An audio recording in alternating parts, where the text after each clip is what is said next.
الحمد لله وحده والصلاة والسلام على من لا نبي بعده ولا رسول بعده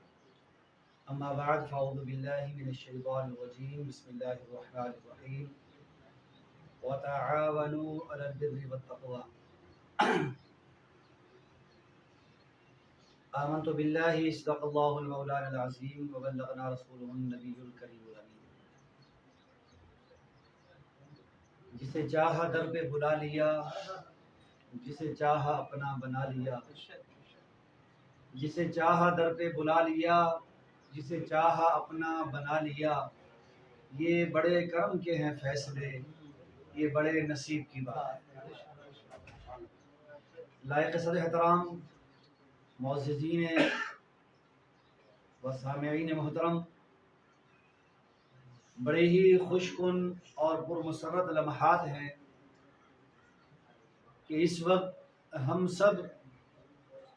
مدینے کی حاضری کے متمنی ہو کر یہاں جمع ہیں اور ہر دل میں ایک شوق ایک جذبہ ایک ولولہ ہے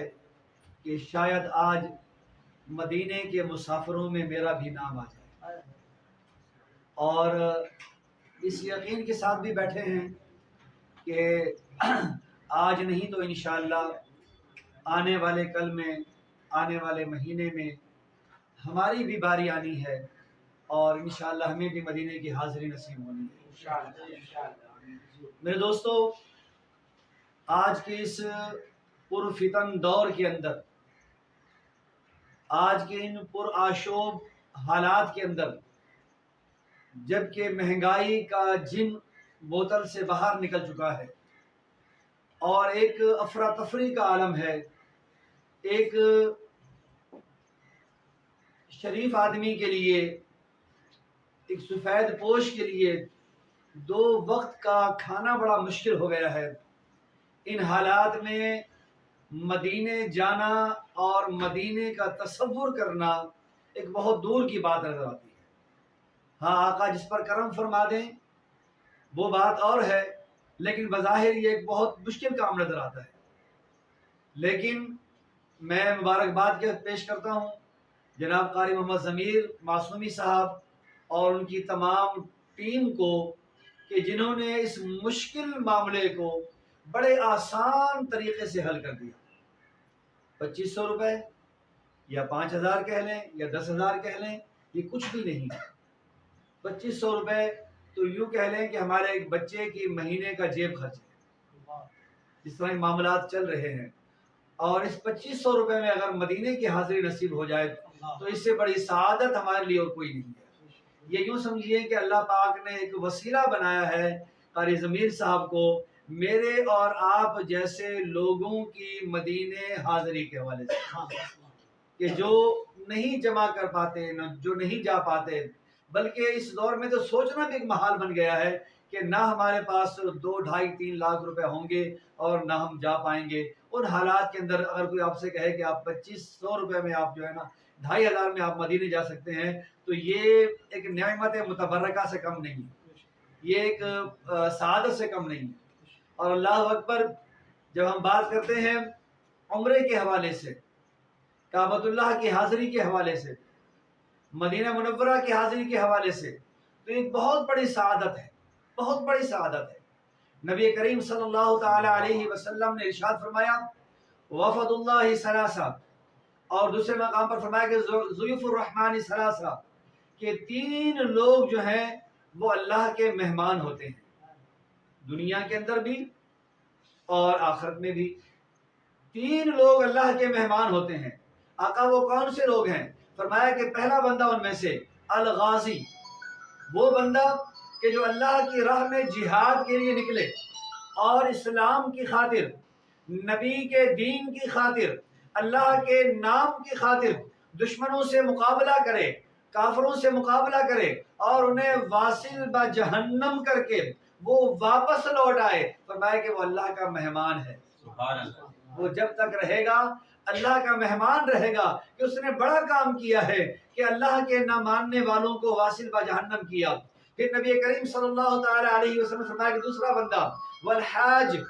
فرمایا کہ وہ بندہ کہ جسے اللہ حج کی توفیق عطا فرمائے، اور تیسرا فرمایا کہ والمعتمر، کہ جسے اللہ عمرے کی سعادت عطا فرمائے، کہ جو گھر سے نکلتا ہے اس نیت کے ساتھ کہ میں اللہ کے گھر کی حاضری دینے جا رہا ہوں، چاہے وہ حج کے لیے جا رہا ہو یا عمرے کے لیے جا رہا ہو، جب وہ اس نیت سے نکلتا ہے کہ میں کعبۃ اللہ جا رہا ہوں، میں طواف کے لیے نکل رہا ہوں، میں صفا مروہ کی سعی کے لیے نکل رہا ہوں، میں جو عمرے کی نیت کر کے حج کی نیت کر کے گھر سے نکلتا ہے، اللہ کے محبوب نے فرمایا کہ وہ اللہ کا مہمان بن جاتا ہے۔ اور اس مہمان کا مقام کیا ہوتا ہے؟ اس مہمان کی اہمیت کیا ہے؟ فرمایا اس کی اہمیت یہ ہے کہ ان دعوہ اجابہم، وہ جب اللہ کی بارگاہ میں ہاتھ اٹھاتا ہے، دعا مانگتا ہے، اللہ اس کی دعا کو رد نہیں کرتا۔ اگر آپ کے ہاں کوئی مہمان آ جائے، آپ کے ہاں کوئی مہمان آ جائے اور وہ مہمان فرمائش کرے کہ جناب مجھے فلاں چیز کھانے کا دل چاہ رہا ہے، فلاں چیز میں نے سنی ہے بڑی مشہور ہے اس علاقے کی، آج وہ کھانے کا دل چاہ رہا ہے، تو آپ کی پوری کوشش ہوگی کہ میں مہمان کو مایوس نہ کروں۔ مہمان نے کچھ مانگا ہے، ویسے بھی خدمت ہوتی ہے، لیکن مہمان جب مانگتا ہے تو پھر بات اور بڑھ جاتی ہے کہ میزبان پوری کوشش کرتا ہے کہ میں اس کی بات کو رد نہ کروں، اس کی فرمائش پوری کروں۔ فرمایا کہ اسی طرح جب اللہ کا مہمان جو اللہ کے راستے میں نکلا ہے، حج کے لیے نکلا ہے، عمرے کے لیے نکلا ہے، اس کا مقام یہ ہے کہ ان دعوہ اجابہم، وہ جب دعا مانگتا ہے اللہ اس کی دعا کو قبول فرماتا ہے۔ وَإِنِ اسْتَغْفَرَهُ فَغُفِرَ لَهُ، اور جب اپنے گناہوں کی معافی مانگتا ہے اللہ اسے معاف فرما دیتا ہے کہ تو مہمان بن کے آ گیا ہے میرے گھر میں، اب تیرا مقام اور ہے، اب تیری بات اور ہے، تو مانگتا جا میں دیتا جاؤں۔ فرمایا کہ اللہ سبحانہ و تعالیٰ اس کی تمام خطاؤں کو، تمام لغزشوں کو معاف فرما دیتا ہے۔ اسی لیے نبی کریم صلی اللہ تعالیٰ علیہ وسلم نے فرمایا کہ لوگوں اگر ہو سکے تو تابعوا بین الحج والعمرہ، کوشش کیا کرو کہ حج کرنے کی کوشش کیا کرو، عمرے پر جانے کی کوشش کیا کرو۔ عمرے اللہ پاک نے تمہیں ایک عمرے کی سعادت دی ہے، اس کے بعد پھر کوشش کرو دوبارہ جاؤ۔ اس کا فائدہ کیا ہوگا؟ اس بار بار آنے جانے کا فائدہ کیا ہوگا؟ فرمایا کہ فائدہ یہ ہوگا کہ فَإِنَّهَا يَنْفَعُهُمَا الْفَقْرُ وَالذُّنُوبُ، اللہ تمہیں اس عمرے کا اور اس حج کا، اس در پہ حاضری ہونے کا جو سب سے بڑا فائدہ اللہ پاک تمہیں دیتا ہے، جو فائدہ تمہیں ملتا ہے، اس میں سے پہلا فائدہ تو یہ ہے کہ اللہ تمہارے گناہوں کو معاف فرما دیتا ہے، اور دوسرا فائدہ یہ ہے کہ تمہارے اندر سے غریبی ختم ہو جاتی ہے، تنگ دستی ختم ہو جاتی ہے، غربت ختم ہو جاتی ہے۔ ہم یہ سمجھتے ہیں اگر ہم عمرے پر جائیں گے یا ہم حج کے لیے جائیں گے اتنا سارا پیسہ خرچ کریں گے تو پیسہ ختم ہو جائے گا، غربت آ جائے گی، پریشانی آ جائے گی، لیکن آمنہ کے لال نے فرمایا کہ نہیں، حج پر خرچ کرنے سے، عمرے پر خرچ کرنے سے غریبی نہیں آتی بلکہ غریبی دور ہو جاتی ہے، تنگ دستی نہیں آتی بلکہ تنگ دستی دور ہو جاتی ہے۔ فرمایا اگر کسی کو امیر بننے کا شوق ہے، کسی کو دولت پانے کا شوق ہے تو اسے چاہیے کہ وہ بار بار اللہ کے گھر کا طواف کرے، بار بار وہ اس گھر کا سفر کرے، بار بار وہ مدینہ منورہ کی حاضری لگائے، اللہ پاک اس کے رزق میں بے حساب برکت عطا فرما دے گا، بے حساب برکت عطا فرما دے گا۔ اور پھر نبی کریم صلی اللہ تعالی علیہ وسلم نے فرمایا کہ ایک عمرہ دوسرے عمرے تک کے لیے، اللہ نے آپ کو ایک عمرے کی توفیق دی، اس کے بعد اللہ پاک نے آپ کو دوسرے عمرے کی توفیق دی، تو فرمایا کہ یہ جو دوسرا عمرہ ہے یہ پہلے عمرے سے لے کر دوسرے عمرے تک جو انسان سے غلطیاں ہوئی ہیں، خطائیں ہوئی ہیں، لغزشیں ہوئی ہیں، گناہ ہوئے ہیں، اللہ ان تمام کو معاف فرما دیتا ہے کہ یہ دوسرا عمرہ جو ہے وہ پہلے عمرے سے لے کر دوسرے عمرے تک کا درمیان کا کفارہ بن جاتا ہے۔ کتنی بڑی سعادت کی بات ہے، کتنی بڑی خوش بختی کی بات ہے کہ اور ماشاءاللہ ضمیر صاحب نے بھی ایک شاید اسی حدیث مبارکہ کو سامنے رکھتے ہوئے یہ ایک سلسلہ بنایا ہے۔ فرمایا کہ ایک تو جب تمہارا نام نکلے گا کمیٹی میں، جب تمہارا نام نکلے گا تب عمرے پر بھیجیں گے آپ کو، اور پھر جب آپ کی کمیٹی ختم ہوگی 30 مہینے کے بعد آپ کو دوبارہ پھر عمرے پر بھیجیں گے۔ یعنی ایک نہیں دو عمروں کی باتیں ہو رہی ہیں۔ آج کے دور میں ایک عمرہ مشکل ہو گیا ہے، لیکن ماشاءاللہ یہاں پر تو دو عمروں کی باتیں ہو رہی ہیں۔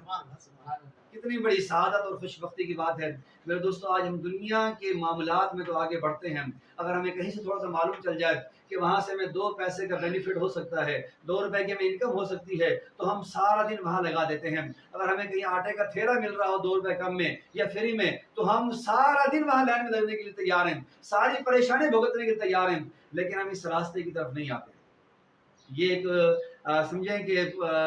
خزاں کے موسم میں یا ایک گرمی کے موسم میں ایک بہار کا ایک جھونکا ہے ضمیر صاحب کے نام سے کہ جنہوں نے سلسلہ شروع کیا ہے. میں حیران ہوں کہ اللہ پاک نے ان کو یہ عقل کیسے دے دی، یہ شعور کیسے دے دیا، یہ سمجھ اور فہم کیسے دے دی. یہ پیسہ وہ کسی اور طریقے سے بھی کما سکتے تھے، وہ کوئی اور کاروبار بھی کر سکتے تھے، لیکن انہوں نے اس کاروبار کو چنا، اس سلسلے کو چنا کہ وہ ایک بہانہ بنے ہیں میرے اور آپ کی حاضری کے حوالے سے. اللہ پاک ان کو بھی سلامت رکھے، اور جو دوست اس کمیٹی میں شامل ہیں، اس سلسلے میں شامل ہیں، اللہ پاک سب کو ماہ بماہ اللہ پاک اپنے پاک گھر کی حاضری عطا فرمائے. اور یہ حاضری اتنی بڑی ہے کہ نبی کریم صلی اللہ تعالیٰ علیہ وسلم نے فرمایا کہ بندہ جب ارادہ کرتا ہے، نیت کرتا ہے